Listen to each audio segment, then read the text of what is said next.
From New York City, it's The Joe Show. As always, we end the show with everyone's favorite Real Talk segment. That's when you, the viewer, asks the questions.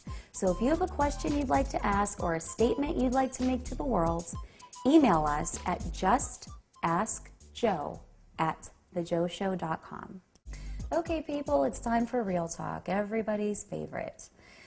Okay, first question from Lucy in the Bronx. Dear Joe, I married my high school sweetheart 10 years ago, and he's been cheating on me ever since. I've never felt so bad about myself in my entire life. No matter how perfect I try to make myself, he doesn't stop. But as much as I can't live with him, I feel like I would die without him. I feel like I have no control over my life. Please help. Well, Lucy, my dear, the first thing you have to realize is the fact that he's cheating is not your fault, okay? No amount of perfecting or changing yourself is going to fix that. This is not a guy that made a mistake or two. This is what I like to call a serial cheater, among other things, but this is what I will call a serial cheater, okay? This is someone who has no remorse. His cheating is abuse. Make no mistake about it. Okay, this is not someone that made a mistake, felt remorse, changed his ways. This is someone that just keeps continuing to do it, and he's never going to change. All right, this guy has no respect for you, himself, or your marriage. Okay, you said that you can't live with him, can't live without him. This is a classic case of a codependent relationship, meaning he's your drug. Okay, guess what? Time for rehab. All right. Life is too short and too precious to waste another second of your life, of your prime years, on a loser like this, okay? I know it's hard, honey, but you know what? It's not the end of the world unless it's the end of the world. Okay, next question. Dear Joe, I think my boyfriend is cheating on me. I don't have any circumstantial evidence, but he's been staying late at the office. He doesn't pick up his phone when I call anymore, and lately when we're together, he turns off his phone. Last night, he came home at 6:30 in the morning with no explanation.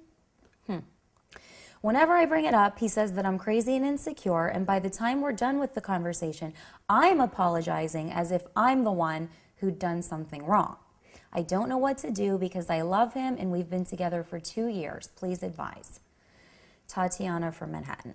First of all, Tatiana, let me just say that I'm very sorry for what you've been going through, because believe me, it's happened to the best of us, okay? That being said, this jerk-off is up to no good, okay?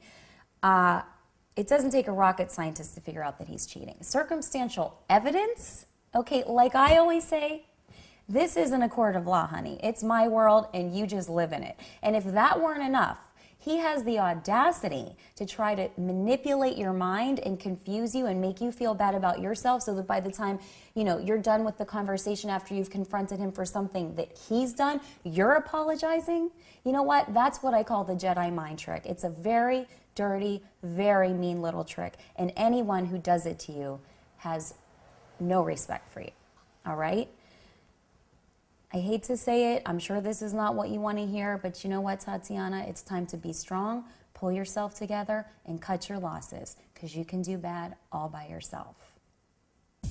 I'd like to thank everyone for watching today, and I'd like to thank our guests GJ Reynolds and Amy Follett for stopping by and sharing their heartfelt stories and knowledge with us. Be on the lookout for GJ's autobiography coming soon, and Kia Koru, Amy's Holistic Health Center, opening this summer in Midtown Manhattan.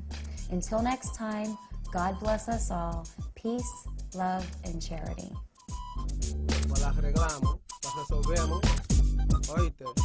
Llamen a Jodi. Any problems, any issues, feeling bothered, down and out, maybe somebody dissed you, feeling lonely, want to talk about it and get it off your chest? Of course, yeah.